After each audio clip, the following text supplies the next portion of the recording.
Finally, it's time to take a look at my Batman collection.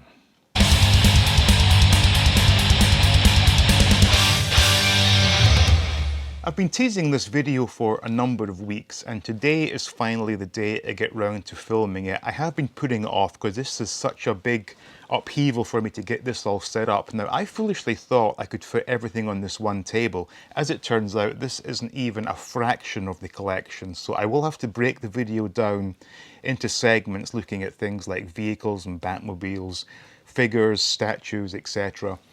They will be done by chapters, so if there are things you want to look at, hopefully you can jump to those chapters. Now, just to sort of give you a quick background of my experience with Batman, and that was, as a kid in the 80s, this was the first ever superhero show I saw, and I absolutely fell in love with it.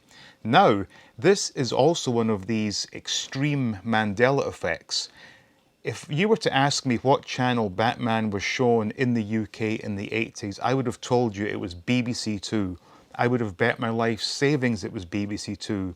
Turns out it was on ITV, and then laterally in the 90s, Channel 4 began showing it, so there you go. Now, before we start looking at things, I just want to give a big shout out to Adam West and Burt Ward. Now, Adam West, for me, is the ultimate Batman. In fact, he's the only Batman. But what a great stand-up guy. And Batman himself in that TV show was such a stand-up citizen, obviously in the form of Bruce Wayne, but as Batman, he gave kids a lot of really important life lessons, many of which I took on board. And I was recently sent a quote from Burt Ward, which I think is one of the best quotes I've ever heard. And that was, he was asked what causes or what can create happiness. He said it's simple, it's three things. It's having someone to love, having something to do, and having something to look forward to. And that is exactly it. And for a while this year, I was missing the third component. Now I have that in place. I'm finally finding happiness again, and I'm really happy about it. So there you go. Anyway, on with the show. Let's take a look at my Batman collection.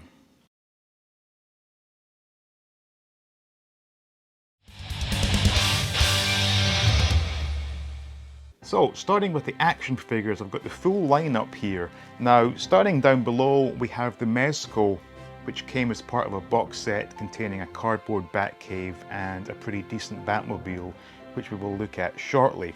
The figures themselves are okay.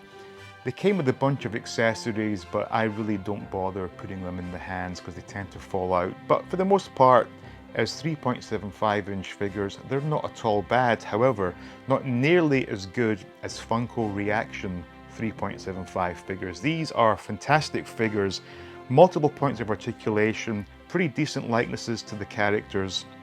Again, they came with accessories that I don't bother using, but I really do like these figures. They also came with a Batmobile again. We'll look at that shortly.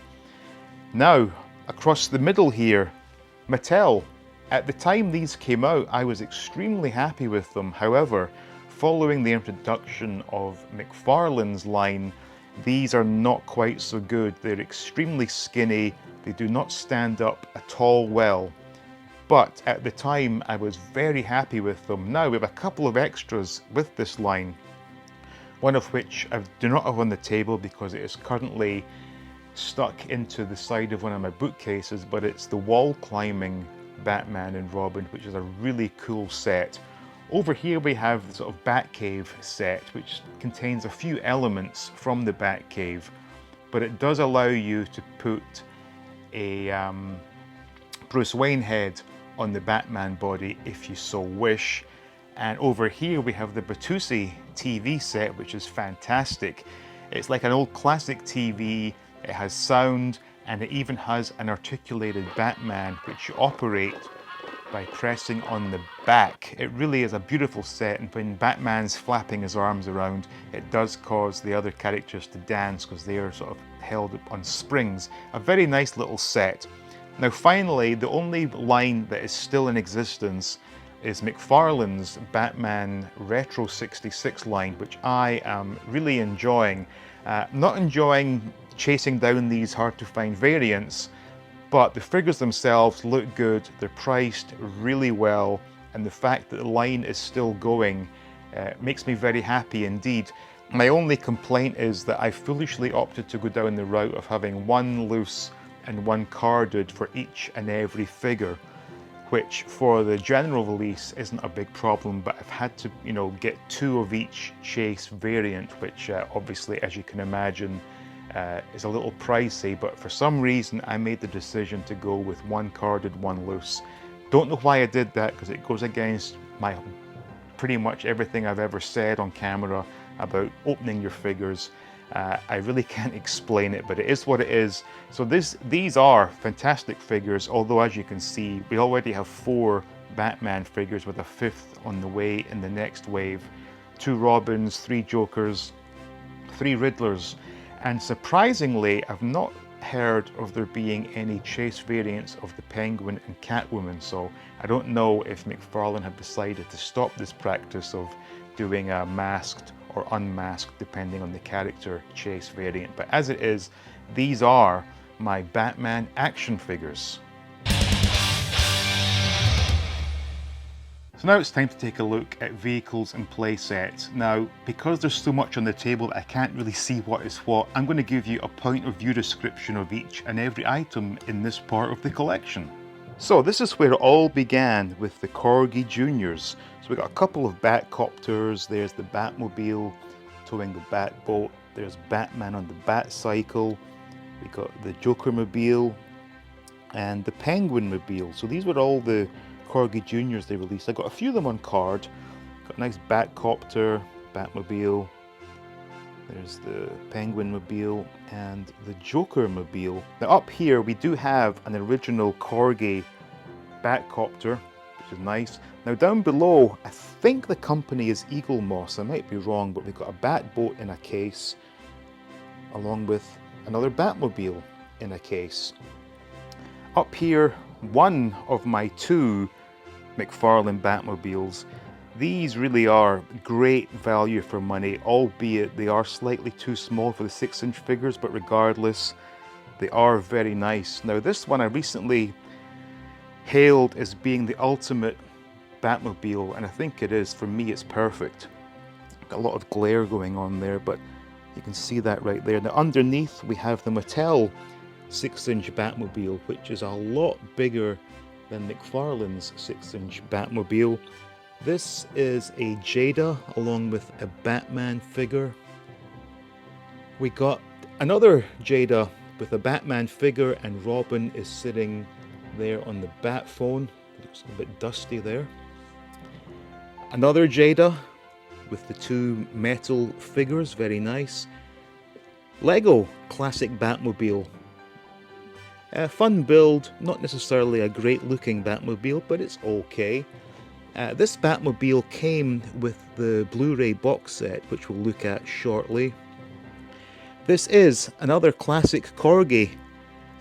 It's needing repaired. I have the components to repair it, I just haven't got round to it yet. We got some Hot Wheels, a variety of different Batmobiles. This one here looks very Tron-like. More Hot Wheels here. We got the Joker Batmobile, which is nice, with a couple of umbrellas. Nice Batcopter, Batboat, Batmobile. Jada's Nano series. We've got the Batmobile, Batcycle, and Jokermobile. This is the Funko Reaction Batmobile. We have the Batcave. So in all that excitement, I completely failed to showcase this, which is a Batmobile from, I believe the company is NJ Croce or Croce. Anyway, it's a Batmobile with bendable figures. Now the Robin and Batman figure, I believe, can be removed. They do have seat belts on actually. It's actually a nice looking Batmobile, but the wheels don't turn or anything, it's just a display piece. And this is the M.a.s.k Batmobile from the set that they gave us.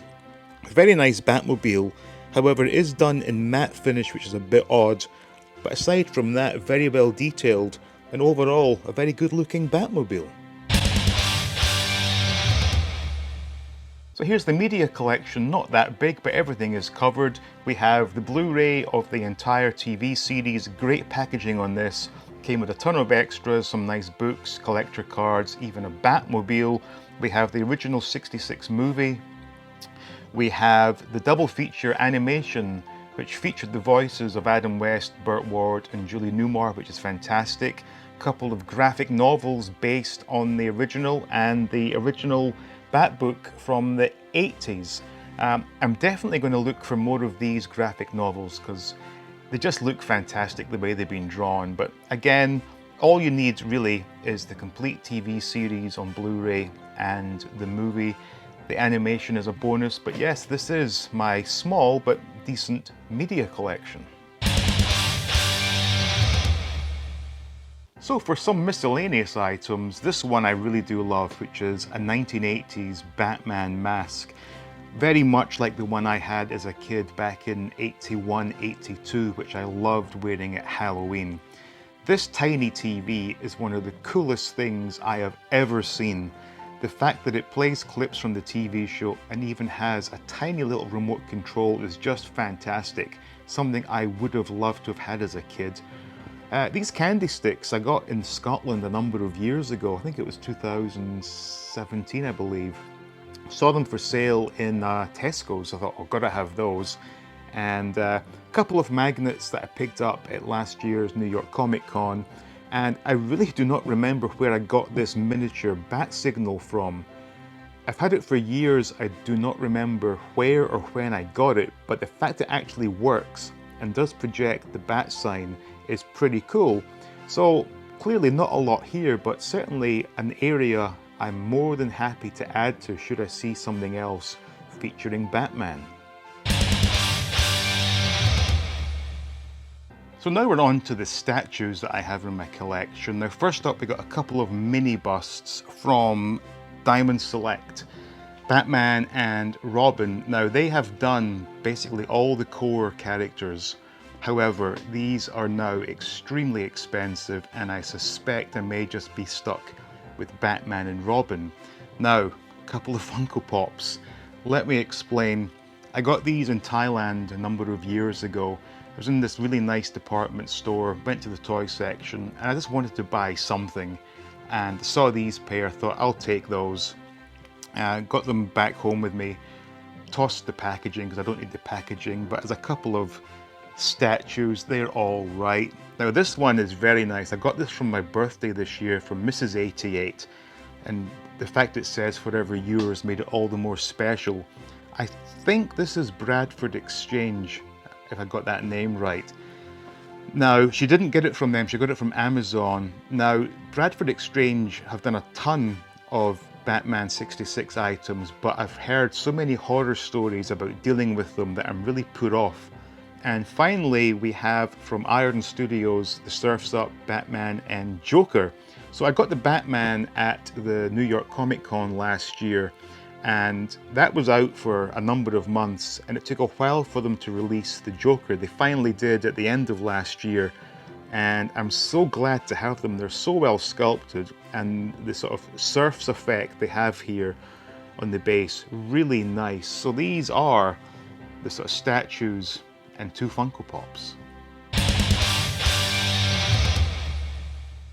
So these are dolls. Now in my opinion, an action figure that has removable clothing is in fact a doll, and these all do have removable clothing. So starting here, we've got a classic vintage Mego Batman from the 70s. Not necessarily an Adam West Batman, but nevertheless, this was something that I remember playing with as a child. So to get another one of these was just fantastic. Now all along here are the Figures Toy Company dolls. And when these first came out, I'm guessing way back in maybe 2012, 2013? I might be wrong, but a long time ago, I was fully on board with them. Now they came out in waves of 4 at a time, and they were charging I think about 25 bucks a piece, so it was 100 bucks per wave, but very nicely made, beautiful costumes, and I'm going to say thankfully no accessories, because they don't need accessories because they are just for display. But they all look great, but best of all, they have such a wide variety of villains. I mean, who else is going to give us a cowboy named Shame or a bookworm? All here, fantastic. Now my only complaint with Figures Toy Company was they went way overboard with the variants. It was just, at points it was just ridiculous. However, I managed to resist and I only got the core figures, but very happy to have them, and to get an Alfred, a Chief O'Hara, absolutely fantastic. Leaving the very best to last are the Hot Toys. These things are just stunning. That's the only way I can describe it. Just stunning. Very pricey as it happens. By far the most expensive thing I've ever bought for my collection, but worth every penny. I just cannot say enough good things about these. The sad part was when they first came out, I did look at them and considered buying them then, couldn't justify the price back then, and stupidly waited until last year when I really did pay a high price. But I'm glad I did, because those are the best things I own in my entire toy collection. Number one and number two, without question. I love having these. I kind of wish they would do more of the villains. However, my wallet is glad that they haven't done that. So there you go, my Batman collection, and I really hope you enjoyed looking at that. It's probably one of the things I am most proud of, and this will upset a lot of people, but I would gladly sacrifice my Star Wars collection in order to add to this. Batman in the form of the TV show had such a pull on me as a kid, and it stayed with me ever since. And even though I didn't necessarily call myself a collector through all the years of my life, whenever something from the Batman TV show was made available, I bought it. You know, things like the Figures Toy Company and the Mattel figures. I had to have them just because it was the Batman TV show. So let me know in the comments, do you love the Batman TV show? Who is your favorite Batman? So again, I really hope you all enjoyed watching this, so thank you dearly for sticking with this and watching it all the way through. Please give it a like. If you haven't already done so, please do subscribe, and we'll see you next time looking at all things 80s.